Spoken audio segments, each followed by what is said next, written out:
Dans la paracha de Lech Lecha, on va voir quelque chose qui va nous surprendre à tous. Nous savons que dès que Avraham Avinu découvre l'existence, ça veut dire comprend et voit la présence de Dieu, à tel point il s'élève à un tel niveau que Avraham a le mérite que Dieu lui parle directement. Et là, dans cette paracha, dans le chapitre 15, après cette fameuse guerre où Abraham ne veut aucune récompense et dit c'est Dieu qui me donne tout, il montre au monde entier que sa confiance, sa croyance inébranlable en Dieu, il est dit la chose suivante. Après cet événement-là, Dieu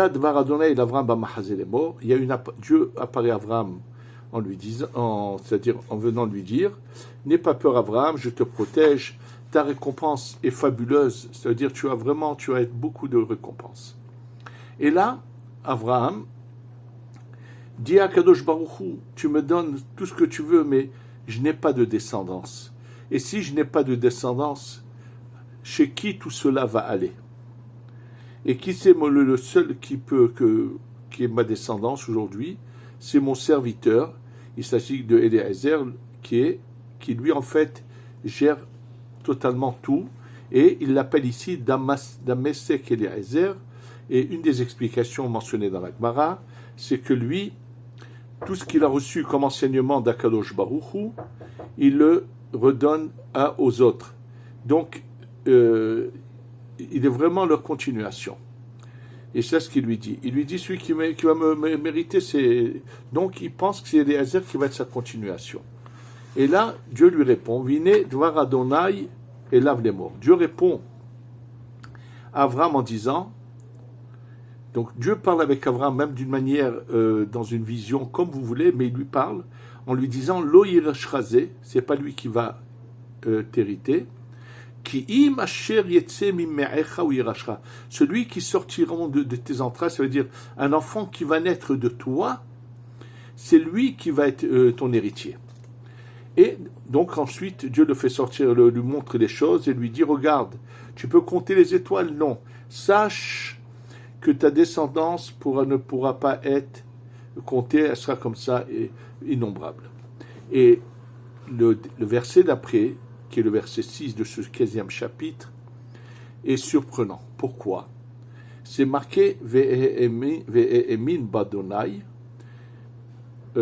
Avraham a cru en Dieu dans ce qu'il lui a dit. Vayashevehalo tzedaka. Et ça a été comme si qu'il avait fait de l'aumône à Kadosh Baruch. Alors Rashi nous dit tout de suite qu'il n'a pas demandé de preuves, il n'a rien dit, il lui a juste dit, il a cru en Dieu, et il dit, tout de suite, Rashi nous dit, que veut dire que Dieu lui a considéré cette croyance comme de la tzedaka? Akadosh Baruchu, Hasheva le Avram les srout ou les tzedaka à l'emuna sheminbo. Akadosh Baruchu a considéré Abraham comme un mérite et une tzedaka, comme s'il a fait une tzedaka à Dieu, sur le fait qu'il ait cru en Dieu. Et bien sûr, c'est un verset qui doit nous être compris. Imaginez-vous que chacun d'entre nous, Dieu vient et lui parle. Il a une révélation de Dieu. Et Dieu lui dit, regarde, il y aura ça et ça et ça. Qui n'aura pas une confiance inébranlable que ce que Dieu lui dit se réalisera? C'est évident. Celui qui a déjà le mérite que Dieu se révèle à lui et que Dieu lui parle et lui dit quelque chose qui va se passer, il n'y a plus de doute. Comment on peut dire que le fait qu'Abraham Avinu, ce premier croyant, celui qui divulgue Dieu dans le monde, qui parle aux gens de la croyance en Dieu, qui leur dit arrêtez de croire dans l'idolâtrie, celui qui n'arrête pas de divulguer la présence de Dieu, qu'il est le Dieu unique, qu'il est l'authentique, qu'il est le vrai, et que lorsque Dieu lui dit c'est pas Eliezer qui va être ton héritier, mais c'est un enfant qui sortira de toi, et que Abraham croit en cela, c'est un mérite et une tzedaka pour Abraham d'avoir cru. Mais c'est la chose la plus élémentaire, c'est normal qu'il croit. Qu'est-ce que ça veut dire que le jour considère comme quelque chose de grandiose que Abraham ait cru en lui? Et vraiment, je vais vous dire, il faut se pencher. C'est un exemple que je donne parmi tant d'autres, mais on doit, chaque année, quand on a la chance d'être en vie et de relire ces textes de la Torah, ne pas laisser les choses passer sans réfléchir. Et là, vraiment, la question, bien sûr, est flagrante. Baruch Hashem, celui qui nous éclaire là-dessus, c'est l'auteur du livre Beni Issachar. Dans un de ses livres, je pense dans le Igra Dekala ou dans le Beni Issachar, il s'appelle le Ratzvi et les Malheurs de Dinov. Et bien sûr que lui a tout de suite soulevé la question, ça paraît surprenant. Et vous allez voir la réponse extraordinaire qui nous est donnée. En fait, ce qu'il faut savoir, pour comprendre ce qui s'est passé réellement dans cette parole de Dieu par rapport à Abraham, on va passer tout à fait à notre sujet et on revient à notre sujet. Au moment où Moshe Rabbeinu envoie les explorateurs, les Meragelim, parmi les 12 explorateurs, il y en a un qui s'appelle Kalev ben Yefuneh. C'est d'ailleurs le seul qui, avec Yehoshua bin Nun, ne va pas trébucher, ne va pas fauter avec les explorateurs. Et Kalev ben Yefuneh va avoir le mérite de rentrer en Eretz Israël. Et là-bas, il nous est raconté que lorsque les explorateurs arrivent en Eretz Israël, Kalev leur dit, moi je vais faire un crochet, je vais aller à Hebron, au caveau des patriarches, prier, et ils se sont donné un point de rencontre après pour se retrouver. Il n'y a que Kalev qui a fait cela, de décider de les quitter, de faire route seul jusqu'à Hebron, où sont enterrés Abraham, Yitzhak et Yaakov. Pourquoi? Kalev veut aller prier sur la tombe d'Abraham Avinu. Alors là, bien sûr, de nouveau, c'est la Kabbalah qui nous éclaire. Kalev est le Gilgul, la réincarnation de Eliezer, le serviteur d'Abraham. Kalev sait pertinemment qu'il est le Gilgul de Eliezer. Cette fois, il naît dans le peuple d'Israël. Et comme à l'aller, il sait que ses compagnons d'exploration ont de mauvaises intentions, et il a peur de trébucher et de se laisser entraîner avec eux. Yoshua a reçu la bracha de Moshe, mais lui veut aussi avoir de l'aide. Il dit, je vais aller chez celui chez qui j'étais dans ma vie précédente, son serviteur, prier pour qu'il me protège de là-haut. Donc c'est pour ça que Kalev ben Yefuneh va prier sur la tombe d'Abraham.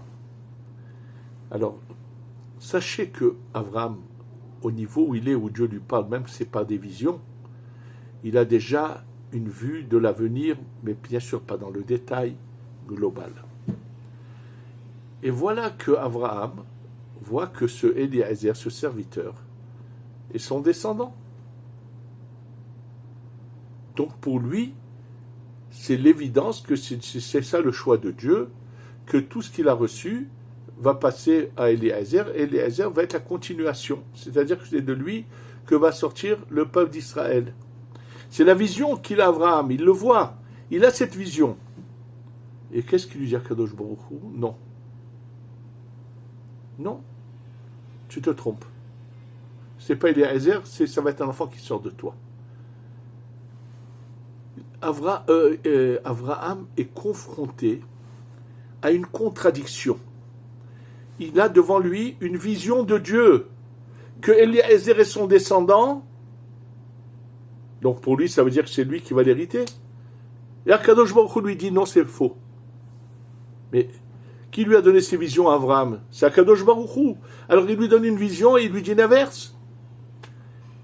Et sachez qu'Abraham, sa grandeur, c'est que même que la parole de Dieu contredit la vision que Hachem lui a donnée juste avant, il est croyant sans remettre les choses en question. C'est ça la grandeur et c'est un enseignement fabuleux qu'on va apprendre. Et on va donner d'autres exemples avec Abraham, même que lorsqu'il voyait des contradictions, il a su croire sans remettre en instant la parole d'Hachem en question. Ça, c'est un exemple. Et on va voir un autre exemple de chez Avraham Avinu, qui va être pour nous un enseignement, une leçon, comment doit être notre Emouna dans Akadosh Baruch. On vient de dire que Akadosh Baruch Hu, il a été catégorique. Il a annoncé à Abraham qu'il aurait un enfant. C'est ce qui se passe réellement, puisque finalement, peu de temps après, on annonce à Abraham et Sarah la naissance de Yitzhak. Yitzhak va naître, ainsi de bien sûr. Et lorsque Yitzhak a 37 ans, Akadosh Baruch Hu dit à Abraham, emmène-le en sacrifice. Maintenant, Abraham aurait pu dire, je ne comprends pas, mais Akadosh Baruch Hu, quand je t'ai parlé de Eliezer, tu m'as dit non, ce sera un enfant qui sortira de toi, qui va être ta continuation, qui va continuer ta descendance, le peuple d'Israël. J'ai un enfant, il a 37 ans, et tu me dis de l'emmener en sacrifice, en holocauste. Abraham ne pose pas de questions. Non seulement qu'il ne pose pas de questions, il va être confronté encore à quelque chose qui va le surprendre et l'étonner, qui va le faire pleurer. De quoi s'agit-il? Au début de la paracha de Vayera, pendant que Dieu parle avec Abraham, et qu'il voit 3 personnages arriver de loin, il demande à Kadosh Baruch Hu d'arrêter son dialogue avec lui, d'attendre, pour aller s'occuper de ces invités qui arrivent. Et d'ailleurs, de là, on apprend que Gadol Achnasat Orchim Yoter Mikabalat Pene Shechina. C'est-à-dire que si tu as un rendez-vous avec Kadosh Baruch Hu, et tu as quelqu'un qui arrive dans la ville qui n'a pas où loger ni où manger, qui est vraiment dans l'embarras, il n'a pas de logis, il n'a pas où être, tu annules ton rendez-vous avec Kadosh Baruch Hu, tu t'occupes de cette personne, et tu lui donnes le logis et la nourriture. Ça veut dire qu'il faut savoir s'occuper du malheureux et de se sacrifier pour lui. Donc d'où on apprend d'Abraham. La question, bien sûr, est d'où Abraham a appris cela. Qui lui a enseigné cet enseignement à Abraham? Alors sachez que chez Abraham, il est arrivé à un tel degré de sainteté que ses membres, quand il y avait une bonne action, une mitzvah qui se présentait, ses membres avaient envie, de manière naturelle, d'aller faire cela.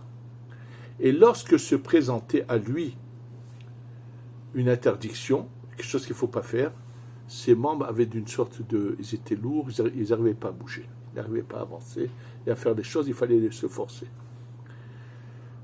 Lorsque Abraham arrive et construit l'autel, ensuite il prend son fils Yitzhak, il l'attache comme il faut, et il le pose sur l'autel, et quand il veut prendre le couteau, c'est marqué Vaishlach Avraham et Yado et Karta Machelet, il fait un effort pour aller prendre le couteau. Et là, Abraham se met à pleurer, il est confronté à quelque chose qui ne correspond pas. Il dit, moi, toute ma vie, depuis que je suis rapproché de Dieu et que j'ai réussi à arriver à ce tel niveau de pureté, de sainteté, de lien avec Dieu, mes membres me guident vers les commandements de Dieu. Dieu m'a demandé de sacrifier mon fils et ma main ne va pas prendre le couteau. Ça veut dire qu'en fait, je me suis peut-être souvent trompé dans le passé et il en pleure de se dire mes membres ne réagissent pas comme il aurait fallu. Il fait l'effort de prendre le couteau, et à ce moment-là, Kadosh Baruch Hu lui dit non, arrête-toi. Détache Yitzhak, laisse Yitzhak, ne lui fais rien. Ne le touche pas. une fois qu'Abraham a tout fait, a appliqué à la lettre ce que Dieu lui a dit, alors il lui dit à Kadosh Baruch Hu, tu as vu que tout ce que tu m'as demandé, je l'ai fait. C'était la 10e épreuve et il a été d'un quel courage, de quelle grandeur. Et là,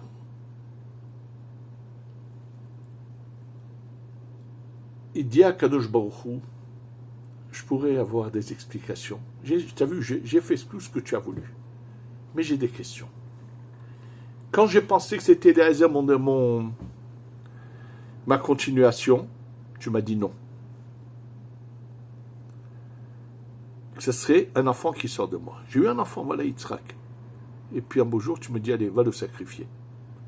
Je ne comprenais pas. Toi, tu m'as dit non, c'est pas Eliezer, c'est un enfant. Je l'ai eu, cet enfant. Il a 37 ans, et tu me dis, va le sacrifier.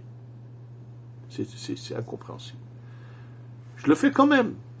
Une fois que je vais pour le sacrifier, tu me dis non. Alors je ne comprends pas. Tu me dis de faire des choses, quand je veux les faire, tu me dis non. Et là, Kadosh Baruch Hu lui répond, lui dit, tu m'as mal compris. Ta main l'a compris. Je ne t'ai pas dit, hakriveu le'ola. Emmène-le en tant que sacrifice. Je t'ai dit, ha'aleu le'ola. Je t'ai dit, mets-le sur l'autel en tant que sacrifice. Toi, tu as cru que ça voulait dire qu'il fallait lui couper la gorge. Ce n'était pas du tout ça mon intention. Moi, j'avais une raison à cela, pourquoi je voulais que tu l'attaches et que tu le mettes sur l'autel. En fait, il y avait une raison, je vais expliquer tout de suite. Et là, de nouveau, on voit que Abraham agit et sans poser de questions à Kadosh Baruch Hu, met en pratique les commandements, les ordres de Dieu sans même avoir à dire. Il aurait pu dire, quand Hachem lui dit, emmène ton fils en sacrifice, il aurait pu lui dire, mais Akadosh Baruch Hu, je ne te comprends pas, c'est toi qui m'as dit que c'est pas Eliezer, pas un mot de Abraham, c'est ça l'épreuve, et cette épreuve, combien elle nous a servi. En fait, à quoi elle a servi de quelque chose de grandiose, c'est que finalement, Yitzhak représente la midat adin, la rigueur, et Abraham, c'est le chesed de la bonté, et lorsqu'il attache son fils, ce mouvement d'attacher Yitzhak et de le mettre sur l'autel, à chaque fois que nous lisons ce verset, il y a une force spirituelle là-haut qui vient, qui attache tous les anges accusateurs qui nous veulent du mal et on les met en dehors, on les écarte de leur, pour qu'ils ne puissent plus parler à Hachem et à réclamer contre nous de la justice, des punitions, tout ce que vous voulez. En disant Vaya'akod et Yitzhak beno dans la tfila, qu'il a attaché son fils, dit le Chida, pense que Hachem là-haut est en train d'attacher tous ces anges, Mekatrigim, qui sont accusateurs, qui veulent notre mal. Donc ce geste est venu faire que la descendance de Abraham pourra toujours faire dominer la bonté sur la rigueur. Et c'est tous les jours, regardez bien, avec la main droite, qui représente le chesed d'Abraham, on attache la main gauche avec les tfilines. On attache la midatadine. C'est la raison pour laquelle, quand c'est possible, comme moi c'est le cas de mes vestes que je fais chez un tailleur, c'est que chez nous, la droite est sur la gauche. On fait dominer la droite sur la gauche.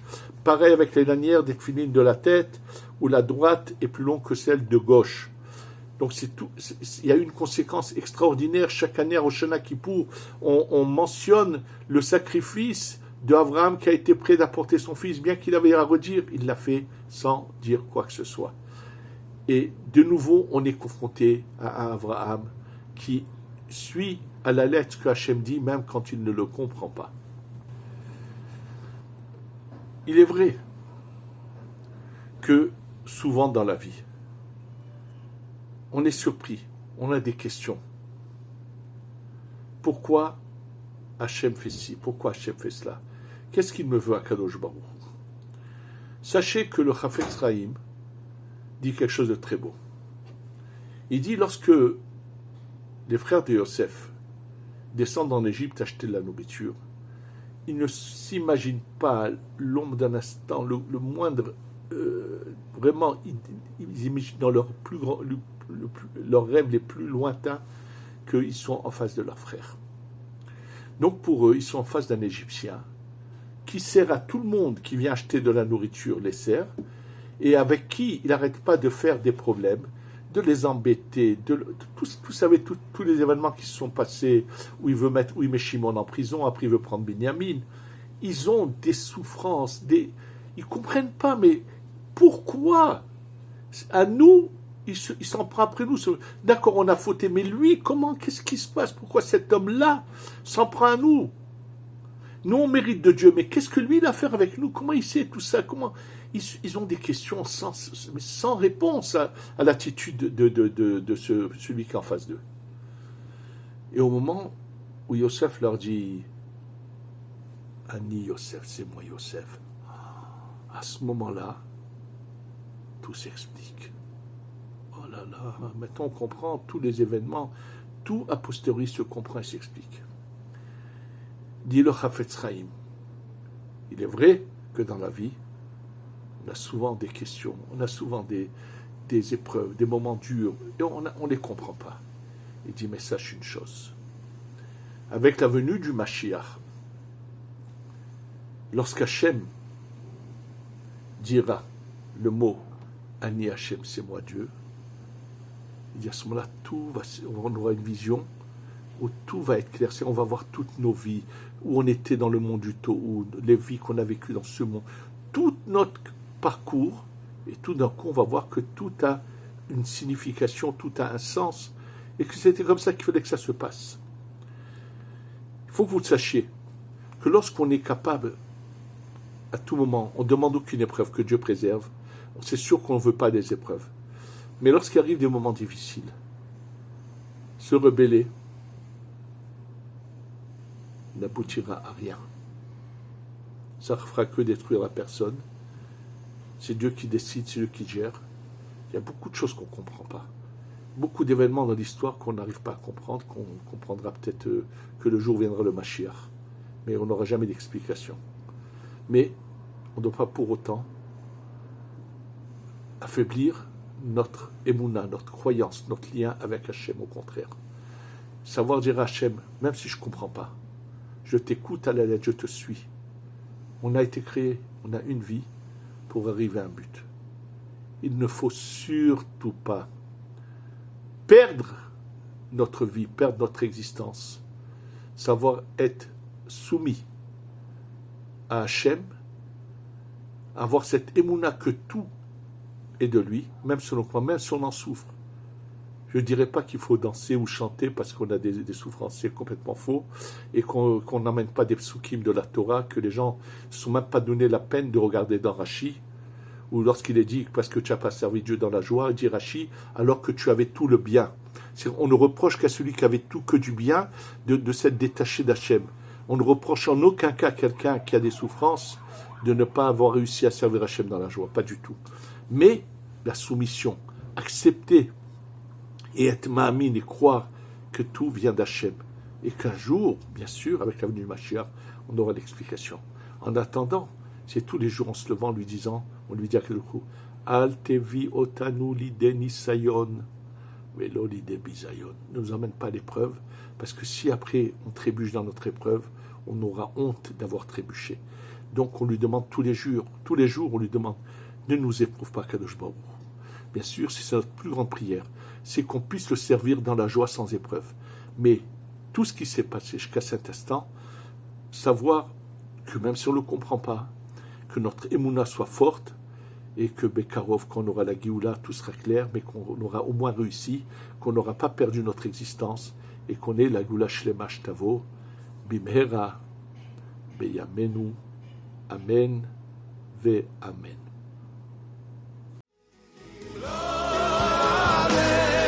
Jerusalem.